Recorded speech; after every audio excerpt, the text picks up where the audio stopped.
There are paid subscription-based model pieces of content for my lovely 5D mystics when it comes to twin flames, soulmates, the oversoul. So let's start with 5D mystics, 5D educators, anyone who's a grounded common sense person essentially. So there's an integrated brain, restorative embodied self, whether they've done therapy or they've gotten to be optimized in the human experience on their own. It's not a competition. We each have different needs, like when in school, we all have different needs and we tend to them. So on that note, the community of 5D mystics, they don't slow down in life. We actually are connected to Purusha Prakriti. So no matter where we have come from, whether from a shame cycle or a love cycle is what I use as terminology in our episodes, we will not have a struggle in love. It will not be hard. It will not be Romeo and Juliet, no matter how many years of age you are. As a teenager, I got fun stories I share all the time. And I do know 4D, 3D, and other soul age groups, I should specify, Enlightenment soul age group material, because you're going to want to be independent. And you can't be independent emotionally if you're still looking to attach to another human being to feel seen and safe and secure, and then your body is like, oh, good, okay, and I'm safe now. And that's your ventral vagal nervous system state engaged. So this is why partnerships and people who are in partnerships, they look to each other like parents, even though they might not think it. You can always tell when you got a true quote-unquote power couple. They don't talk about themselves like that because they're functional adults. So they actually are proud, and there's like a whole different energy when you meet a person who's a mature, emotionally intelligent person, because though they moved into it by choosing to say, wow, when I get insecure, like as a teenager, I was like, I don't like it. I think I'm going to work on confidence. Emotionally though, not mentally, because mentally, we have fun in our brain. Here's the other thing. 5D mystics don't have a shame, blame, fault, or revenge cycle, or if they do, they get out of it because they're like, why am I using my brain like this? I think I should be doing good self-talk, not crappy self-talk. So again, the process is different for everyone. It's very straightforward though. They don't stay stuck in human suffering. Now again, those who have big challenges, I've seen different interviews, they will notice I have a weird or not normal relationship with my emotions. If they're compassionate with themselves and intelligent, so they wander, they say, but I am a human. And that's hard for the ones who have the shame, deflectiveness brain, because they will have been told, or however it goes, that they're defective, because it's a feeling, but it's also your environment. So some people, and here I'm going to give the story of Russell Coates, who shared it in one of my courses. I'm trauma informed. I'm somatic informed, somatic experiencing informed. I'm also attachment and trauma informed. These are all words that mean something to people who actually care about each other. So we don't talk about humanity as pieces of garbage. No, we're all people on a journey. The journey is to become mentally, emotionally, and physically mature. The emotional got lost because the therapy community didn't know about our nervous system. Now they do. And yoga, yes, definitely the spirituality community has known, and we know about the stories, and we know about how yoga is a portfolio of ventral vagal nervous system toning exercises.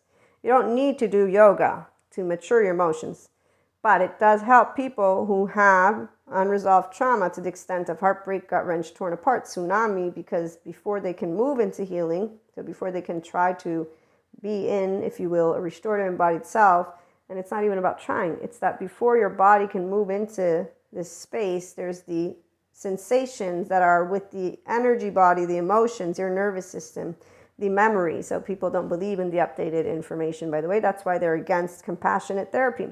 People think emotions are stupid, and these are educators, so they call themselves. But the reality is they're fitting a bill for dysregulated and modulated embodied individuals who do not want to move out of those energetic body states because they don't believe in the updated trauma-informed, or they don't know about it. So let's make it aware so that people can know. And this is where we have all the compassion in the world. That's why I got a list of therapists that I can give to any person who tells me about their own trauma history.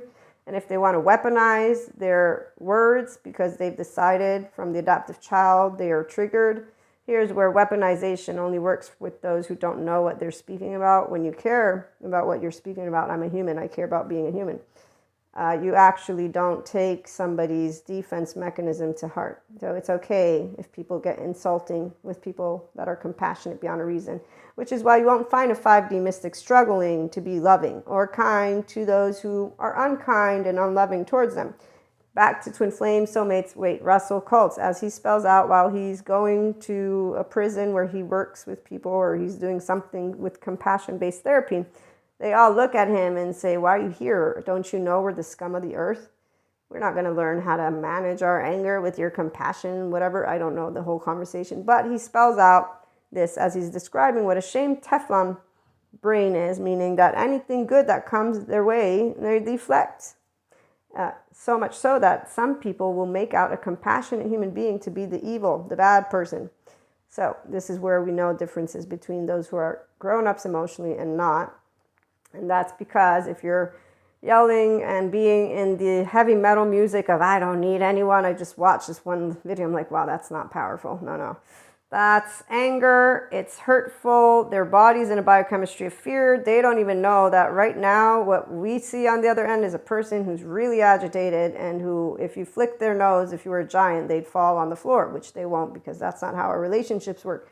So while people get busy thinking, because the movies make you think that that specific type of state is actually energy, you don't learn the other stuff. And when you do yoga, you don't learn about the nervous system. So you can't be empowered by just doing yoga, just doing the sadhanas or the asanas, because you don't know that your energy body actually, I'm connecting the dots. It's that lovely nervous system of ours, but it's only when you are in an integrated brain that you can experience the amazingness of it, because that's where all hands on deck. Thank you, Daniel Siegel, for telling me how the mind works. And the brain is the mind, or they're not the same thing, but long story short, the brain, when it's integrated, it's left and right mode working all together. So corpus callosum, you don't shut one off and da-da-da-da.